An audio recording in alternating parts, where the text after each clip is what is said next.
My family texted, "We disown you." I replied, "Okay," and stopped all payments. I, 28 male, am the designated wallet for my family. That isn't my official job title. I'm a senior network architect for a major cloud computing firm, but in the eyes of my parents, 60s, and my older brother, 32 male, my primary function on this spinning rock is to dispense cash and clean up messes I didn't make. My brother, let's call him the golden child, is a serial entrepreneur. In reality, this is code for unemployed with expensive taste. He has tried drop shipping, crypto mining, a mobile dog grooming service, he is allergic to dogs, and even a brief disastrous stint as a nightlife promoter. Every time he fails, my parents look to me to bail him out, because I'm the quiet one, the one who went to state college on a scholarship, worked nights at a warehouse, and didn't give them grandchildren or drama. I was the reliable, boring sedan they kept in the garage and ignored until they needed a ride to the airport.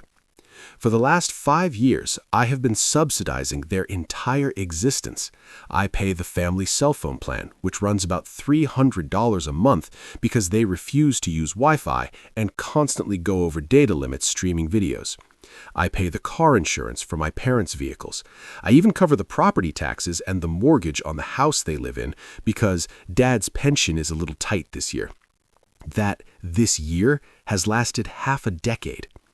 The inciting incident wasn't a slow burn, it was a cliff edge. Last Tuesday, my brother got arrested. Again. This time, it wasn't a speeding ticket or a noise complaint, it was DUI involving a parked car and a very expensive city lamppost. He was physically fine, but the car, which was in my father's name, was totaled. The bail was set for $5,000, but he also needed a retainer for a criminal defense attorney because this was his second offense, and he was looking at real time.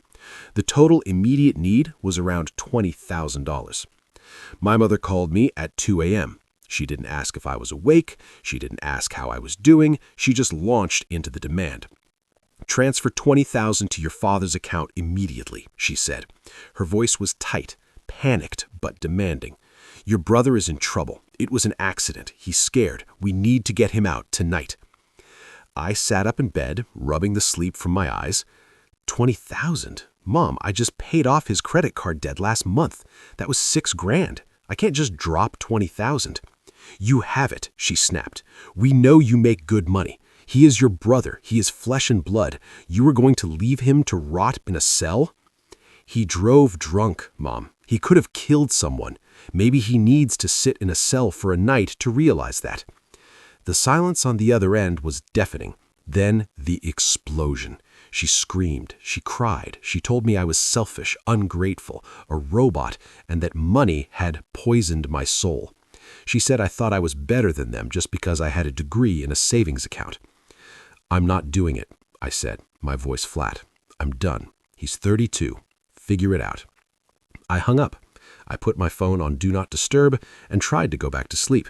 I didn't sleep well, staring at the ceiling, waiting for the guilt to crush me.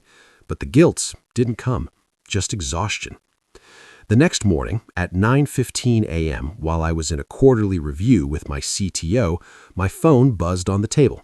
It was a group text with my mother, father, and brother, who had apparently gotten someone to post bail, probably a predatory bond agent with a high interest rate. The text read, "Since you have decided to turn your back on your own flesh and blood when we needed you most, we are done. You are clearly too good for this family. We disown you. Don't contact us. You are dead to us. We will make it on our own without your toxic attitude." I stared at the screen. My boss looked at me, concerned. "Everything okay, OP?"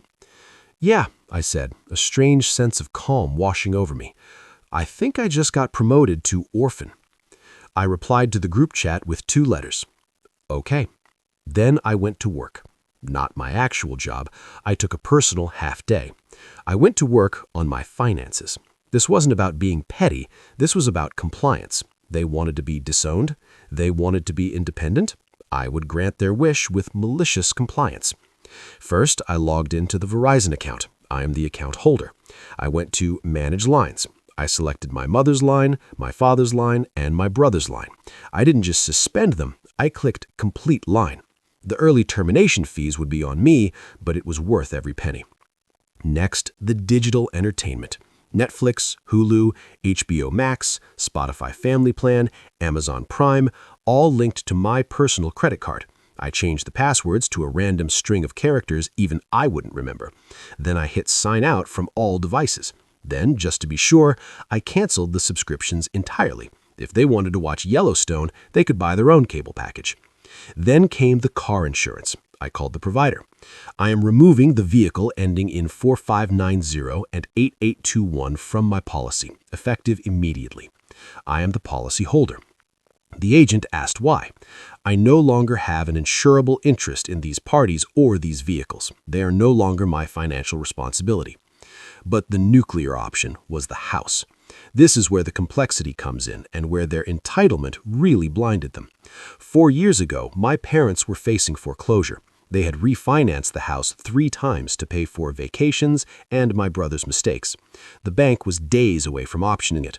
I stepped in. I didn't just pay the arrears, I bought the mortgage note to save their credit and keep a roof over their heads. Technically, the house is in my name. The deed is in my name. They signed a lease that demanded $0 in rent with the stipulation that they cover utilities and general upkeep. It was a formality my lawyer insisted on to protect me if they burned the place down or if I needed to evict them. I called my lawyer, a shark named Sarah who handles real estate disputes and estate planning. Sarah, I said, initiate eviction proceedings on the Maple Street property. Finally, she said. She had been telling me to do this for years. Standard notice to quit? Yes, and check the deed again. I want to make sure there are no liens or weird encumbrances I don't know about. I want this clean. I'll pull the title report this afternoon, she promised. I finished all of this by 3 p.m. I felt lighter than I had in years. I went for a run, I ordered expensive sushi, I sat on my couch and watched a movie without checking my phone every 5 minutes for a crisis. At 5:30 p.m., the silence broke. My phone lit up. It was my mother, calling from a number I didn't know, probably a neighbor's phone or a burner app because her service was dead. I didn't answer. She called again and again. Finally, I answered, putting it on speaker and hitting record on my other device. I live in a one-party consent state. This is important. Hello? OP? She sobbed, hysterically. What happened? Why doesn't my phone work? The TV is off. Your father can't watch the news. The internet is down. You disowned me, I said calmly. Dead people don't pay phone bills. Dead people don't pay for gigabit internet. It was a joke, she shrieked. The pivot was instantaneous and jarring. We were just upset. We didn't mean it. You know how emotional your father gets. We were just trying to teach you a lesson about loyalty. We wanted you to realize how much you need us. How could you do this? I need you? I almost laughed. Mom, you sent a text disowning me. I accepted your terms. I have blocked your numbers. Well, the numbers you used to have. And I have canceled all recurring payments. You wanted to cut ties? Ties are cut. You are independent now. Congratulations. You can't do this. Your brother needs you. We need you. We can't afford the insurance. We can't afford the phones. Then maybe you shouldn't have disowned the person paying for them. We take it back, she screamed. We take it back. Turn it back on right now. It doesn't work like that. The lines are canceled, the accounts are closed. And one more thing, since I am dead to you, I can't very well be your landlord. The line went quiet. What? The lease agreement says you are tenants at will. You'll be receiving a notice to quit in the mail tomorrow. You have 30 days to vacate the property. I'm selling the house. You monster, she screamed, the sob turning into pure vitriol. I gave birth to you. It's my house. It's my home. It's my house, I corrected, legally, on paper, and you just lost it. I hung up and blocked that number too. This is where the story should end. A rational person would realize they had played a stupid game and won a stupid prize. But entitled people don't just go away. They escalate. They view boundaries as a declaration of war. 2 days later, the dirty tricks began. I was at work when I got an alert from my bank. Fraud alert. Attempted withdrawal of $15,000. My brother.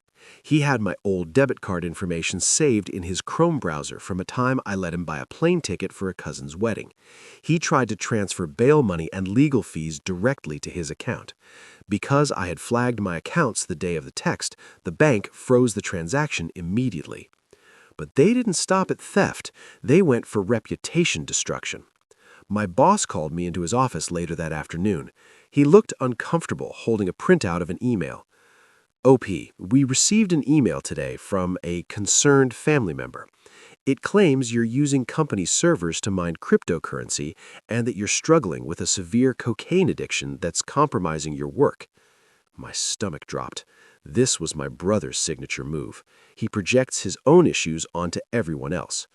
I showed my boss the Disown text. I played him the recording of my mother's "it was a joke" call. I explained the situation calmly. My boss, thankfully, is a logical man who has known me for 6 years. He knows I don't do drugs, and he knows I manage the service, so I would be the one catching someone mining crypto. "Secure your accounts," he said, handing me the email, "and get a lawyer involved. This is harassment. If they contact the company again, our legal department will send a cease and desist." I called Sarah back immediately. "We need to speed this up," I told her. "They are attacking my job." "We can," she said. Her voice was different, serious, cold. "But we have a bigger problem.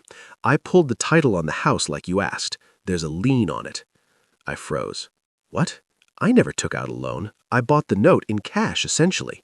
"No, but apparently you signed a contract with a solar panel company 6 months ago, a $30,000 system. The signature is yours, but the notary stamp looks local, and the lender is a subprime predatory outfit." My blood ran cold. My father had a friend who was a notary, a guy he drank with. They had forged my signature to put solar panels on the house. "Sarah, I drove by the house yesterday to check the condition from the street. There are no solar panels on that roof." I suspected that. It's a contractor scam. They take the loan, split the cash with the homeowner, and never install the system, or they install a dummy system.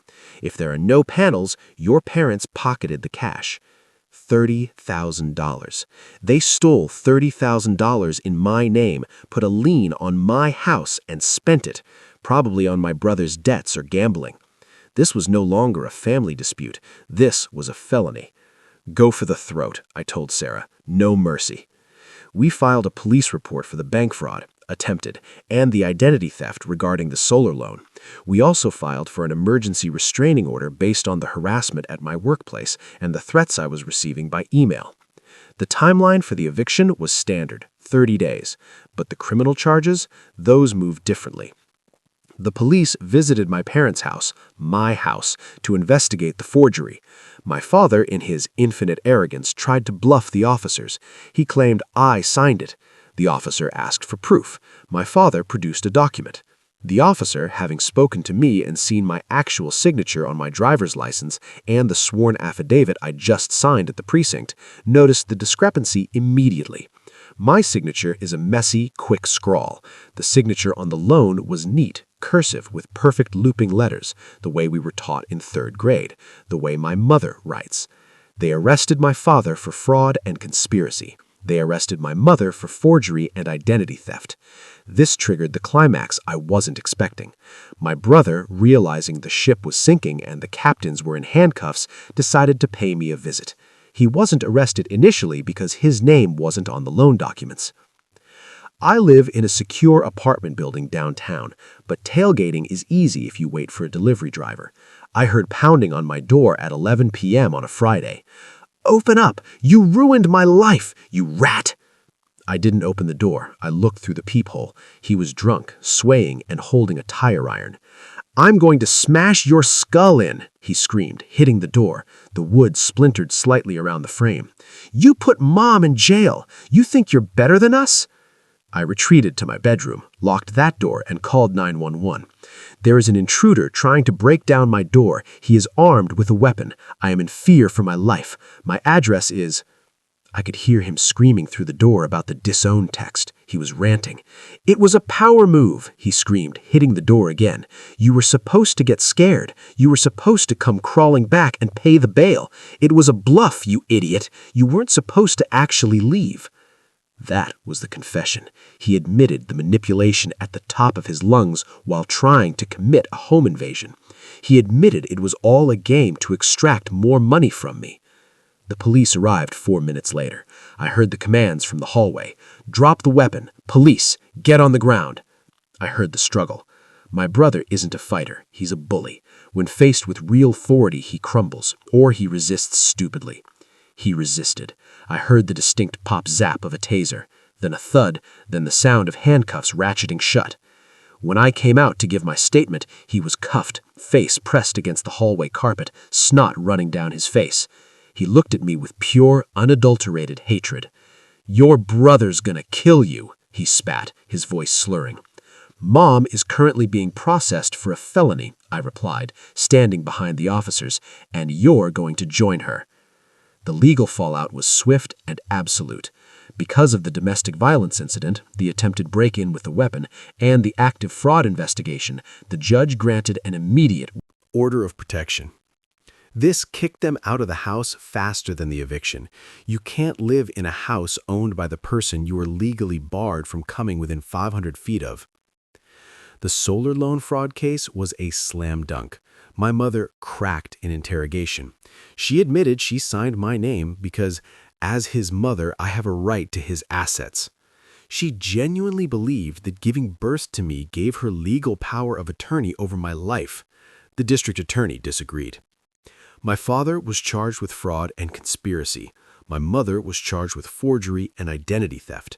My brother was charged with attempted burglary, assault with a deadly weapon, and the prior DUI bail violation. Here's the resolution, and it is as cold as the dinner I ate alone the night of the arrest. I sold the house. I didn't even clean it out. I hired a junk removal company to empty it. They sent me photos. The walls were punched in, the carpets were destroyed by cigarette burns and stains, there was mold in the bathroom they never cleaned. They had been living like animals in a house I was paying for. I sold it as is to a flipper for $40,000 under market value just to be rid of the headache. The money from the sale paid off the fraudulent solar loan, which I had to settle to clear the title, though I am suing them for restitution, and the legal fees. I broke even. I walked away with zero profit, but zero debt attached to them. My parents took a plea deal to avoid jail time, citing their age and health issues. They were on 5 years of strict probation. They have a felony record now. No decent landlord will rent to them.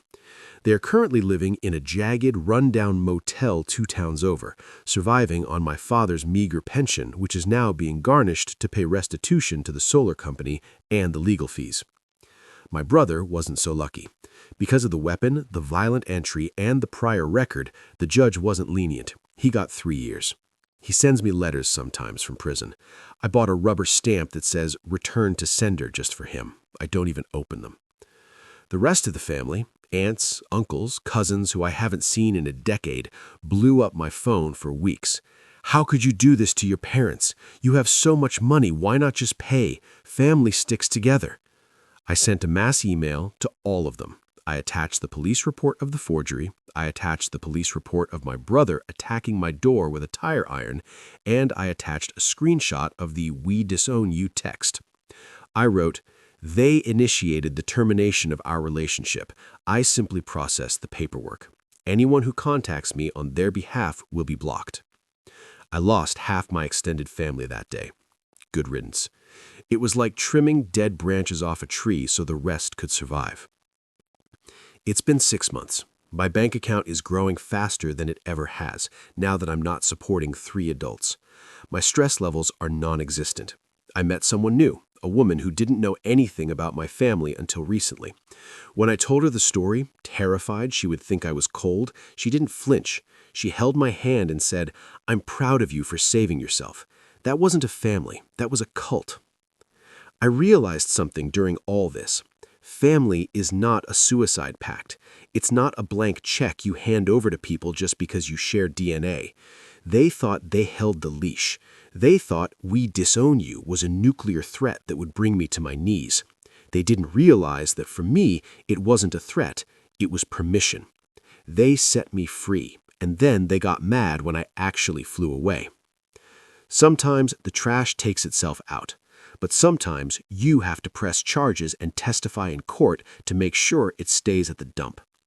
If you enjoy stories about entitled people finding out that Disown is a two-player game, hit that subscribe button. It costs less than my brother's bail and lasts a hell of a lot longer.